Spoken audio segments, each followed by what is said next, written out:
Diana is the founder and CEO of True Impact, Canadian chair of the Neuromarketing, Science and Business Association, one of Marketing Magazine's top 30 under 30, and winner of the Best in Class Research Award from the Marketing Research and Intelligence Association. Diana's mission is to humanize the customer with insights from the brain, having worked with Canada Post, Colgate Palmolive, Yahoo, Costco, Rona, Sobeys, Aldo, TD Bank, and many others. She holds a degree in neuroscience and psychology from the University of Toronto.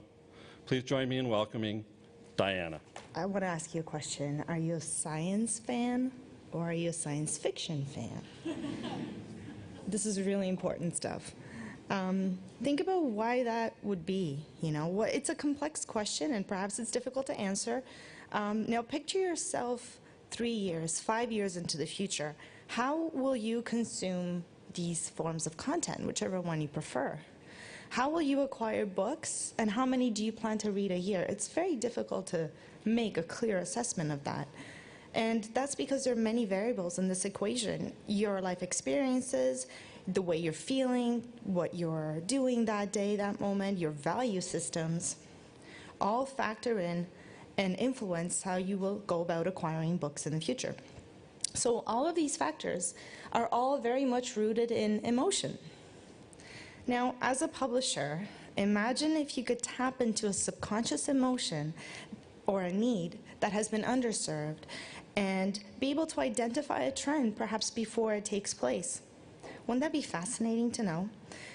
So today, we're going to take a moment to understand why readers and people in general do what they do. Why do they make the selections that they make in an effort to be a little bit more relevant and meaningful to them? So I'm here to inspire you to think differently and to look to neuroscience and psychology to understand more about human decision making. For example, what is the actual customer decision-making process?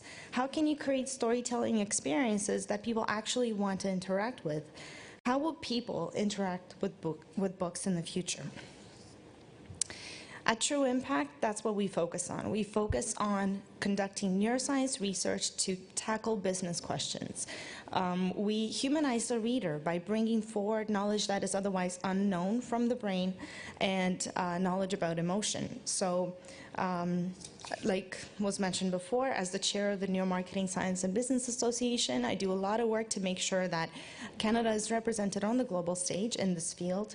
And we worked with many, many companies to this day to drive ROI based on scientific research of customer preferences. So why do we even want to turn to science? What's so cool about that? Besides the fact that I'm a huge geek and I love to look to numbers and data every time I make a decision, well, it's because when we go about our daily lives, we have to make decisions using both our hearts and our minds. And currently, when we want to understand why people do what they do, we have only a couple of ways of doing that. We have to ask them, right? So these are the same methods that have been used since 1950s and before, where you have to sit people around the table, and sometimes the loudest voice in the room may actually influence opinion, or perhaps people will say what they think the marketer wants to hear. And so this is the main challenge behind traditional market research, if you will, is that when you pose a question, you invariably will affect the answer. Today we know so much about who's buying and what they're buying, but we don't really spend too much time asking ourselves why they're doing what they're doing. And this is one of my favorite quotes. If I had asked people what they wanted, they would have said faster horses. Oftentimes people will not be able to verbalize or even identify specifically why they go about doing the things they do. And this is because on our daily life, 95% of our decisions are made at a subconscious level. So you can think of this as being stuck in traffic. This could probably even be today. And the car in front of you slams on the brakes. Right? You don't have to think too much about hitting the brakes yourself. That is your system on automatic gut feeling response. And this is, I'm quoting from a book called Thinking Fast and Slow by Daniel Kahneman, which is a great read. So most of the time, we're on kind of autopilot. We're going about our daily lives making decisions based on what we have felt about a particular topic and what we believe in and so on. Very kind of gut feeling reactions. Now, in contrast to that, when we have to make a more difficult decision, such as having to parallel park, you need to use the logical part of your brain. You need to think very strategically and orient yourself and plan and do all of that. So this takes more effort, right? The brain does not really like to work, so we don't tend to use this most of the time. And the reason for that is because when we look at the way the brain is actually wired, and I promise you this is the only brain slide, but I thought it was important to look at how we're actually structured, our actual biology. When we get input from all the 5 senses in the world, sight, smell, sound, taste, and touch, they all come through the core of the brain, and they move outwardly towards something we call the neocortex, or the more recently evolved part of the brain. You cannot possibly go to the neocortex and talk about strategic things or logical things, facts, figures, numbers, and so on, without first going through emotion, and that is what resides at the core of the brain. So emotion is a key input into logic. You cannot possibly communicate and form a bond with your book reader without first establishing trust or some sort of an emotional connection. So it's just the way we're wired, and it's currently this is a well-established fact of our lives, I guess. So what do we look for when we do this kind of research? Well, we look for emotional triggers. We want to understand, how does motion affect the way people perceive a particular message? How does, for example, novelty, presenting an old idea in a new way, how does that trigger the mind?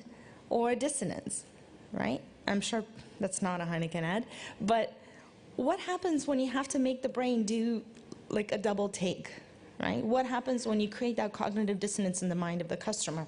So these are all triggers that will capture attention, and those are some of the things that we look at and study. When it comes to the neuroscience tools, I'm going to share with you some amazing case studies, but first I have to tell you a little bit about what's out there and how it's actually being used.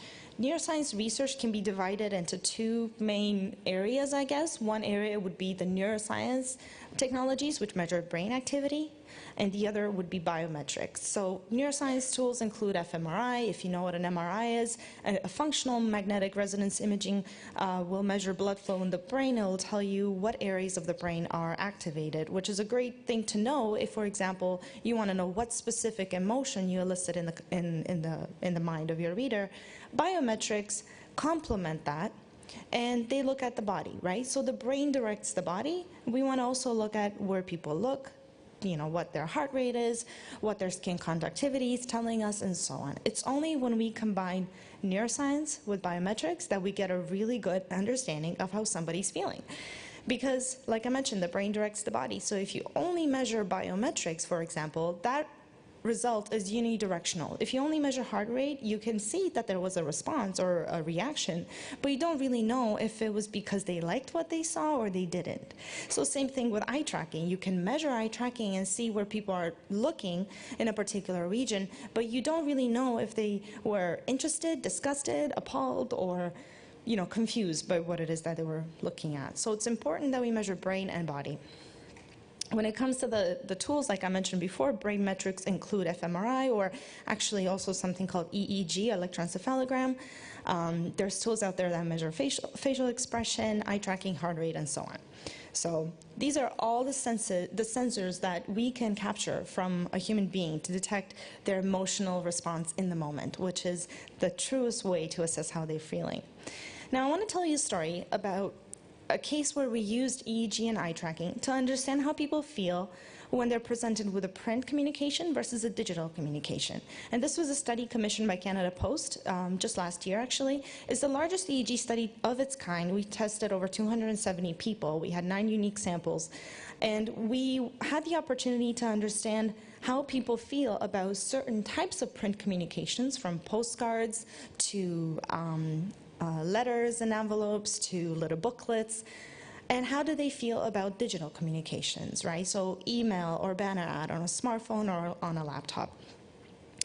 And the goal was to assess what is the difference in brain activity when somebody has something tactile to hold, when the message is identical, and the experience is now influenced by this extra sense, right, the tactile sense.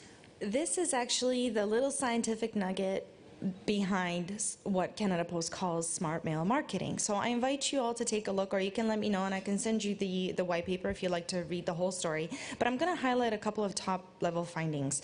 When we looked at the brain and measured brain activity, we measured a couple of key regions.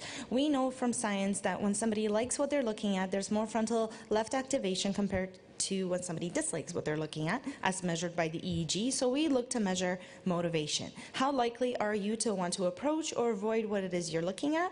How drawn are you to something? Cognitive load refers to how difficult is this to understand, how much cognitive effort are we requiring our readers to put in to make sense of the information that is presented, and then some other metrics like visual attention coming from eye tracking or arousal, which has to do with emotional intensity.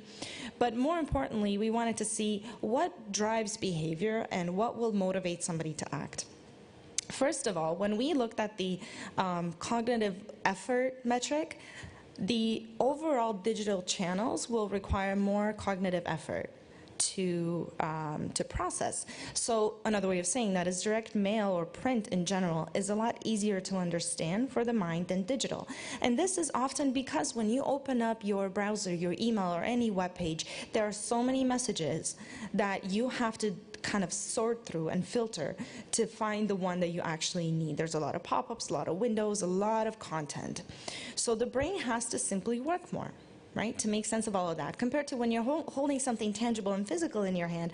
And I'm a little bit old school as well. I love to take notes and I love to read actual, physical printed books. Physical channel in general does not require as much effort. And interestingly enough, when you don't make people work too hard, they will remember your brand a lot more often.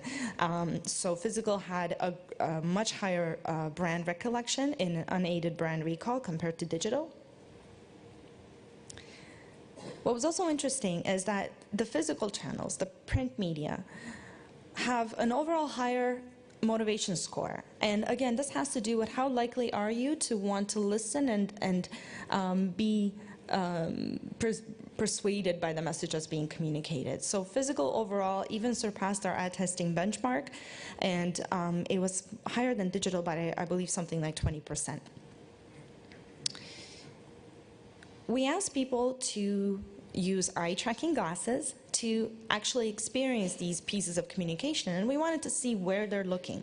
We track things like the fraction of a second they spent looking at a logo, or the fraction of a second they spent looking at the offer details, or perhaps their name. So there are key areas of interest that people will be drawn to. For obviously, if something has your name on it, it will draw your attention. Images of people have the same effect. We wanted to see how much time do people spend looking at these key regions of interest in physical compared to digital.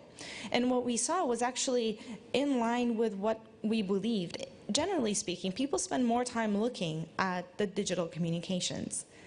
If you remember my previous 2 points, you really need to look at the big picture, because if you just take, in this case, the biometrics, if you just say, well, they spend more time looking at the digital ads or messages, this doesn't really tell you the whole story, because at the same time, we knew that the brain was not as persuaded and the brain had to work harder than it wanted to, right? So this is the same idea as if, you can look at a photo of a train wreck for a very long time, but it doesn't really mean you like it. You really need to consider both the brain and the body in making an assessment and to give you a really good understanding of how somebody's feeling. Some of the key findings from that study, and again, I'd be happy to share the full story with you, are that physical overall has a much stronger positive response. It has better recall of brand and offer details, and also it is much more likely to drive action because you're not asking your readers to work as hard. Now, what happens when we go to a store?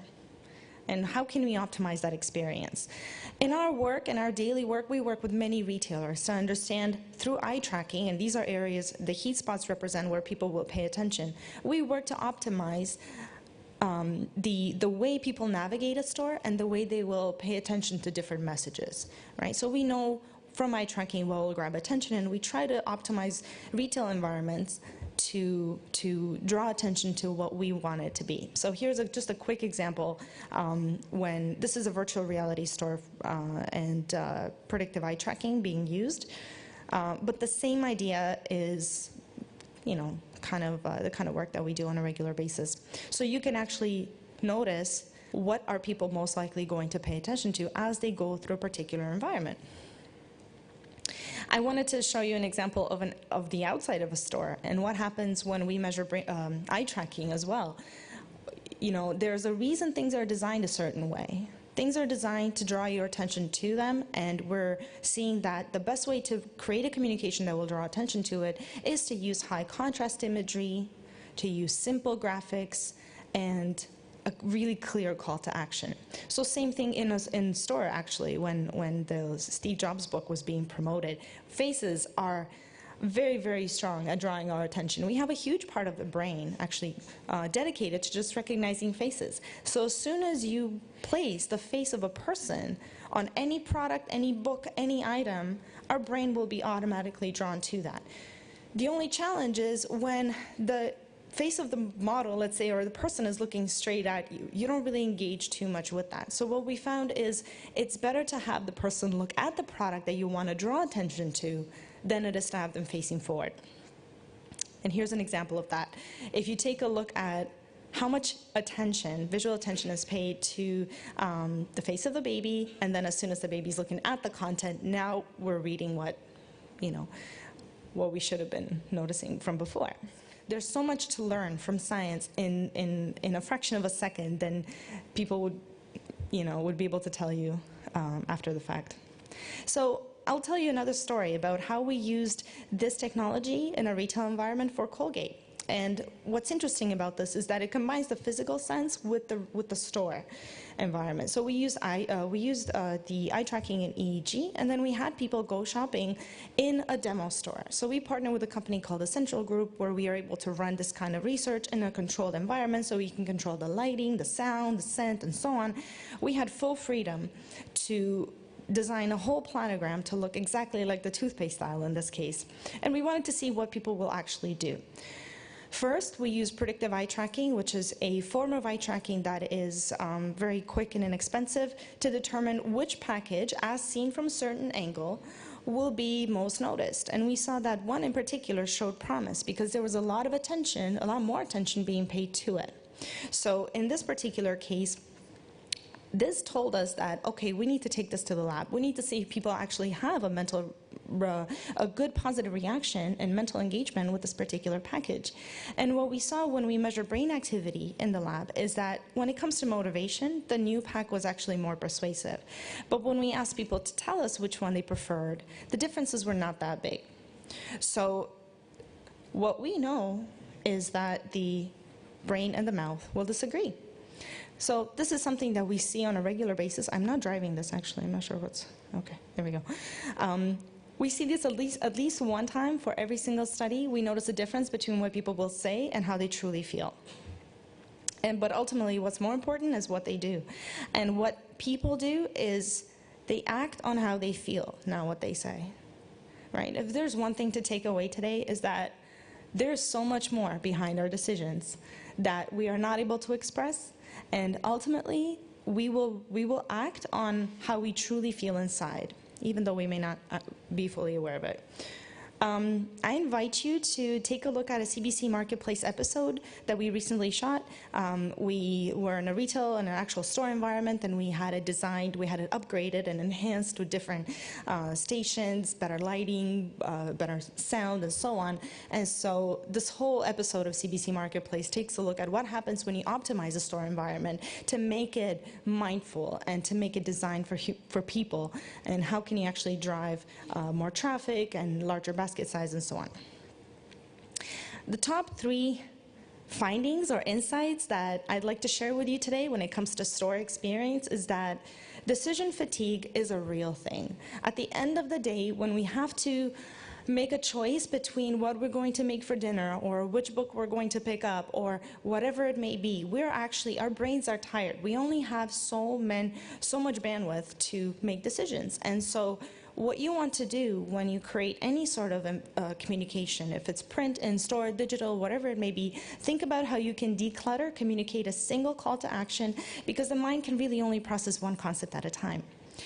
Think about selling to your tribe and not to everyone. Then I see a lot of companies, a lot of brands that we work with doing this, they try to appeal to a really wide group, and it doesn't always work. Think about who your advocates are, do a deeper dive, understand what makes those people tick, and see how you can get them to grow your tribe and to really focus on that group so they feel they're being serviced.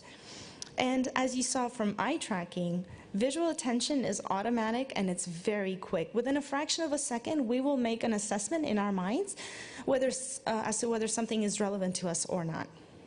Right? So our visual attention is 100% automatic, drawn to high contrast and faces and certain colors. The reds and the yellows are very strong.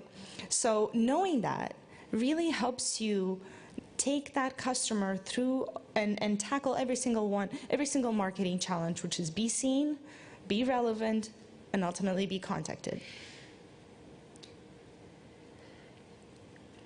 Now, just to summarize, I hope this has inspired you to think of your reader a little bit differently. We think of our customers as more than data, and being able to humanize somebody, being able to put some metrics behind why they do what they do and the emotions behind their decisions, understanding our biology and spending more time understanding our biology than the technology around us, I think is a really beneficial thing in designing experiences that will delight and that are respectful and mindful towards our customers. Ultimately, we really have to find ways to bring value to people's lives.